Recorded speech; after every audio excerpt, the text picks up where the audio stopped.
It's the average hockey fan here, and tonight we got a big game between Montreal and Pittsburgh. Both teams are playing a back-to-back. Pittsburgh lost last night in overtime. We all know Montreal win. The one-man army put New York Rangers to sleep.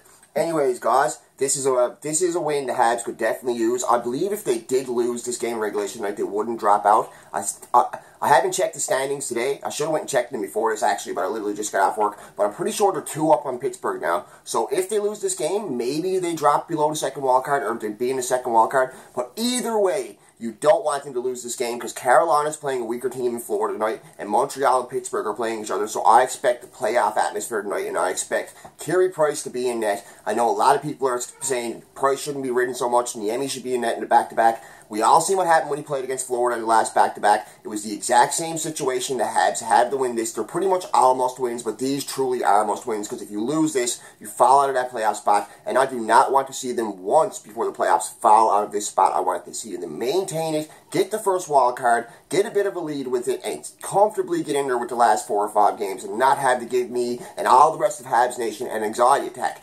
Anyways, let's get into the numbers. Pittsburgh this year, they're a pretty good team. They're very, very similar to Montreal. Just the whole way their year has been going has been similar to Montreal. They've had the same kind of slumps, same kind of winning streaks. They do have better goal scorers, clearly, because they have Crosby and Malkin and they have Kessel. They do have better scoring depth, but Montreal has better goaltending overall, and I believe Montreal does have just as good of defense as Pittsburgh. And they're a faster team. They seem to be a bit faster than Pittsburgh. Pittsburgh got a lot of older players that are great players, great two-way players, can still play in the NHL this day. But as far as foot speed, as skating speed, I'd definitely take Montreal's team over Pittsburgh that way, speed-wise at least. Physically, I would give Pittsburgh the edge. They have bigger players. Pittsburgh, 33, 22, and 9. They're 4th in the Metro Division. Their last 5 games, they're 2-1-2. They lost their last game in overtime. They lost to Buffalo last night in overtime, which is another team that is kind of in the race. They're not exactly 100% out of it. They've been winning a lot lately. They made a nice move at the trade deadline to bring in Montour, but I don't think they're going to make it. I don't think there was something you had to worry about like Carolina would. Hopefully not. Power play for Pittsburgh, a very good 25%, and it's 6th in the NHL. Penalty kill, not so much, 79.6%, 20th in the NHL. Their goals for is 221, exactly like their power play. They're 6th in the NHL. Their goals against, 201, 16th in the NHL. Matt Murray this year has 33 games played. He's 19, 10, and 3, 2.96 goals against, and a .91 save percentage with 3 shutouts. A .911 save percentage, excuse me, with 3 shutouts.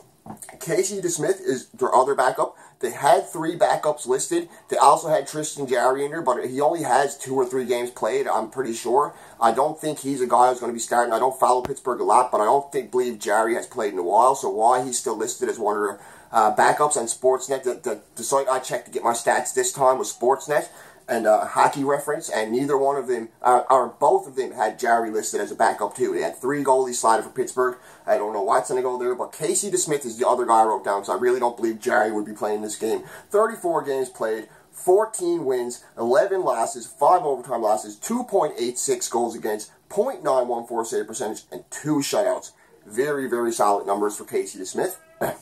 Their goal scorers, one of my favorite players in the league. My opinion, the best player in the league still. A lot of people can argue it's McDavid, can argue it's Matthews. I believe in my mind that it's definitely McDavid. It goes Crosby, McDavid, and Kucherov. Those are my 3 best players in my opinion. It's kind of McDavid and Kucherov for a lot of people. That's been the popular opinion, but for me, Crosby is still the best player in NHL for everything he does overall. Sidney Crosby, 61 games played, 28 goals, 51 assists, 79 points, plus 18, 20 minutes and 50 seconds a game. The fact that that guy is doing it after all the hockey he's played internationally in the NHL, he's just such a great guy. It's good to see him doing so well, and he's definitely the best of our era so far. McDavid may surpass him. He's obviously not Wayne Gretzky, but he's the closest thing to it in our era, and he's a great, great player. I love Sidney Crosby, the golden goal, Sid the Kid, nothing but respect. As I hope Montreal wins the game, but I always like to see Crosby play good, just not against my team. Evgeny Malkin, another player who I like very much. I do like a lot of Pittsburgh's roster. 58 games played, 20 goals, 45 assists, 65 points, a -19. Don't watch a lot of Pittsburgh, but I would assume Malkin's taking dumb penalties, and he's probably on the ice for a couple of goals against, which is strange, because I don't believe him being ever that high of a minus before. 18.47 minutes, 18 minutes and 47 seconds a game, excuse me. And the third leading scorer for Pittsburgh, Phil Kessel, 64 games played, 21 goals, 43 assists, 64 points. Also a big minus with a -16. I like Phil the Thrill too. I didn't like him in Toronto, but I like him in Pittsburgh, and he's one hell of a goal scorer. He's not the best all-around player in the world, but he is definitely a great goal scorer. I'd put him top 10 in the past 10 years amongst goal scorers in the NHL. Personally, myself, from what I've seen, that wrist shot is excellent, and Phil the Thrill can skate for a bigger dude, for a fatter kind of guy, not like a heftier guy. He can motor when he wants to, and he plays 18 minutes and 3 seconds a game. I definitely believe the Leafs probably don't regret trading him, because things have changed for him. But since he's left Toronto, my God, has he ever done good in Pittsburgh? He's won 2 cups. He's scoring 20, 30 a year still. He's still a great player.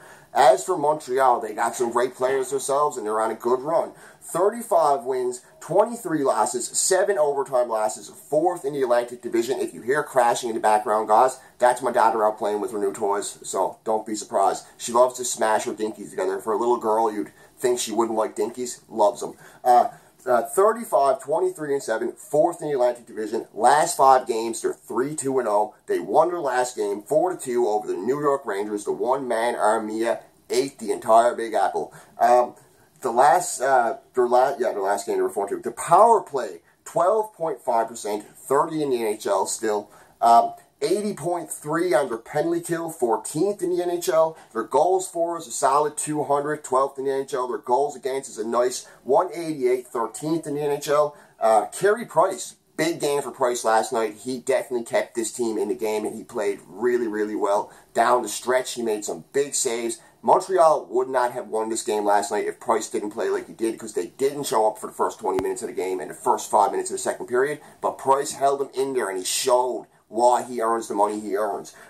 51 games played, 27 wins, 18 losses, 5 overtime losses, 2.51 goals against, .918 save percentage, 3 shutouts for Price. Niemi, 16 games played. He hasn't played in quite a while since the Florida loss, which was a brutal loss. He didn't get the loss in his record, though, because Price was in his tobacco. 16 games played, 8 wins, 5 losses, 2 overtime losses, 3.75 goals against, .889 save percentage. And I like Niemi. I don't hate the guy by no means. He's not the most reliable back in the NHL. He doesn't have horrible numbers. But after the last Florida game, I have zero faith in him going into a game like this. Get a bit of a lead on the wild card. Get 4 points in there at least. Get a bit of comfortability going. Then think about playing Niemi. Domi is still the goal scoring, or still the point leader in Montreal. 65 games played, 22 goals, 37 assists, 59 points, a solid +14, 17.25 minutes per game, and solid numbers for Domi all around. Didn't have a point last night, but he certainly skated his heart off, and him and Drouin had really good chemistry. Drouin, 64 games played, 17 goals, 33 assists, 50 points, +2, 17.31 minutes per game for Drouin. And he had a good game last game. Didn't do much in the first period, but he put the wheels on after that. And he showed he has to play well with Domi and Shaw, because they play so hard, he has no choice but to. Thomas Tatar, still up there. The top 3 have been the top 3 for quite some time for Montreal now. Thomas Tatar, 64 games played, 22 goals, 26 assists, 48 points, +16, 16.2 minutes, 16 minutes and 21 seconds per game, excuse me. So, good all-around numbers for Thomas Tatar. I would love to see him hit 30 this year. He may not. He's definitely going to hit over 25, in my opinion. We'll see what happens with Tatar. I love him. He's a high-energy player. He brings it every night, and he gets the team going around him. They rally around him some nights. The pass he made to Galley last night was beautiful.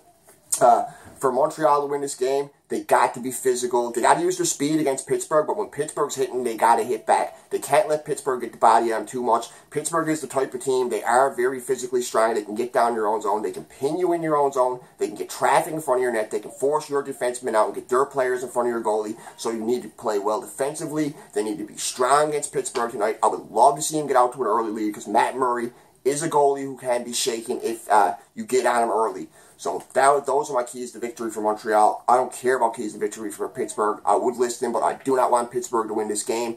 I'm being 100% biased in this game. As much as I love Malkin, as much as I love Crosby, as much as I love Kessel, our team needs to win tonight. It's all about the Habs tonight. 100% rooting for the Habs.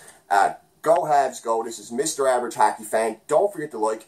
Don't forget to subscribe. Don't forget to leave a comment if you want. Tell me what you think the score will be. My personal opinion, I believe it's going to overtime and the Habs will win 4-3. That's my prediction, and I believe Lehkonen will finally get a goal tonight. Pierre LeBrun predicted it last night at TSN that he was going to get a goal. He was wrong. He also predicted the Habs were going to make the playoffs, so I'm praying he was right. At least be 50-50. Pierre, give us that. Anyways, guys, thanks for viewing this. Thanks for the comments. Thanks for the traction his channel has been getting lately. Been getting a lot of nice comments, a lot of good feedback. If you have a video you'd like to see me make and it's a strong idea and I think it's suited to the channel, I will definitely make it. Anyways, guys, like, subscribe. Please subscribe and leave a comment. Have a great day. Enjoy the game. Mr. Average Hockey Fan, over and out.